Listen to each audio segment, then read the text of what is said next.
Vivemos uma era de aceleração histórica, um tempo em que a estabilidade global parece uma memória distante. Os acontecimentos se desenrolam com uma velocidade estonteante e os conflitos entre nações, que antes pareciam contidos, agora surgem com uma frequência e imprevisibilidade alarmantes. Das tensões na Europa Oriental às disputas no Mar da China Meridional, a paz mundial é constantemente testada. E mais recentemente, os olhos do mundo se voltaram novamente para a América Latina, onde a relação já frágil entre os Estados Unidos e a Venezuela atingiu um ponto de ebulição. Declarações duras, pressões políticas, sanções econômicas e manobras estratégicas não são apenas notícias, são o som de um tambor de guerra que ecoa globalmente, nos forçando a questionar: para onde estamos caminhando? A Venezuela, uma nação rica em recursos, mas assolada por anos de crise econômica, instabilidade política e um profundo sofrimento humano, tornou-se um peão vulnerável no complexo tabuleiro geopolítico. Do outro lado, os Estados Unidos, com sua vasta influência militar e econômica, projetam seu poder em todos os cantos do planeta. Quando essas duas forças colidem, as ondas de choque ultrapassam em muito as suas fronteiras. Elas abalam os mercados financeiros, forçam nações a escolher lados, redesenham alianças estratégicas e, o mais importante, corroem a já frágil sensação de segurança que sustenta a ordem mundial. Cada sanção imposta e cada ameaça proferida tem um custo humano real, tanto dentro quanto fora da Venezuela. No entanto, o que torna este momento particularmente perigoso não é apenas o conflito em si, mas a guerra invisível que o acompanha, a guerra da informação. Rumores, narrativas distorcidas e desinformação deliberada se espalham como um incêndio nas redes sociais e nos canais de notícias, criando uma névoa de confusão. A verdade torna-se uma mercadoria rara, disputando espaço com o medo e a propaganda. Isso não é uma novidade. Há milênios, as Escrituras nos alertaram sobre isso.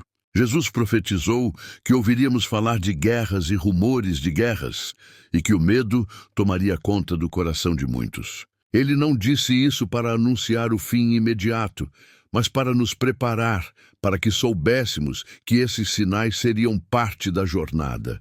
Este aumento exponencial nas tensões globais expõe uma verdade ainda mais profunda: o colapso da paz genuína. A diplomacia, antes a arte de construir pontes, está sendo substituída pela demonstração de força bruta.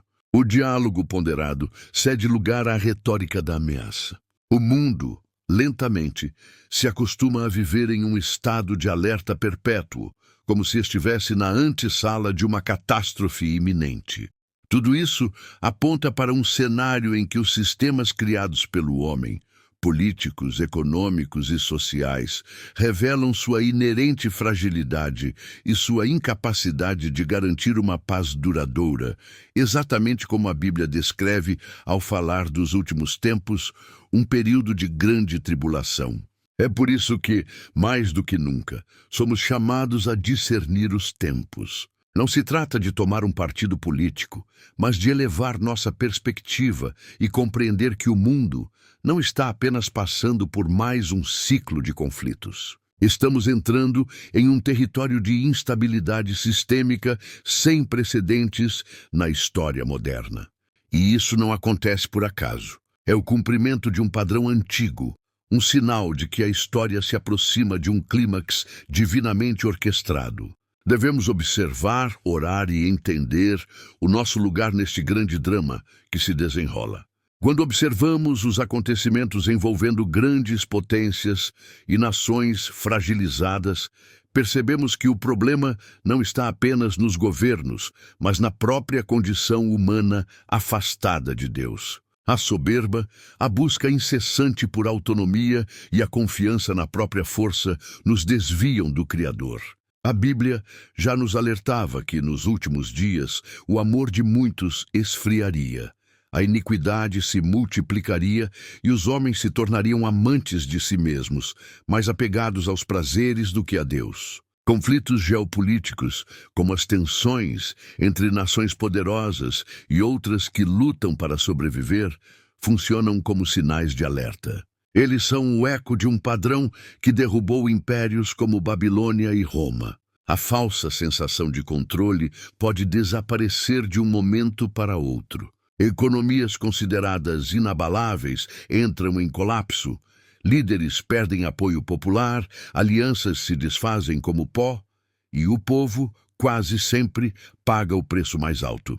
Esse ciclo se repete ao longo da história, mas se intensifica à medida que o mundo se aproxima do seu clímax profético. As profecias bíblicas, especialmente em livros como Daniel, descrevem essa era com uma precisão impressionante. A imagem da estátua com pés de ferro e barro, por exemplo, simboliza perfeitamente as alianças mundiais de hoje, aparentemente fortes, mas fundamentalmente frágeis e fadadas a se despedaçar. Vivemos num tempo de avanços tecnológicos que prometem um futuro perfeito, mas essa é a maior das ilusões. Quanto mais o homem tenta construir sua torre de Babel moderna, ignorando a pedra angular que é Deus, mais profunda e inevitável se torna a crise. Contudo, essas profecias não foram dadas para gerar pânico, mas para produzir vigilância e discernimento. A vigilância que nos é pedida não é passiva. É um chamado ativo à oração, ao estudo da palavra e a uma vida que reflita a nossa fé, longe do ruído e da confusão do mundo. Diante disso, a pergunta mais importante não é o que acontecerá com esta ou aquela nação, mas onde está o nosso coração? Nossa segurança está nas manchetes de jornais ou na promessa eterna de Deus. Enquanto o mundo se agita em busca de respostas passageiras, Deus continua, com paciência e amor, chamando cada um ao arrependimento. Os sinais estão por toda parte, não para nos assustar, mas para nos despertar de um sono espiritual. O verdadeiro e derradeiro perigo não é uma guerra nuclear entre países, mas uma alma despreparada para encontrar seu Criador.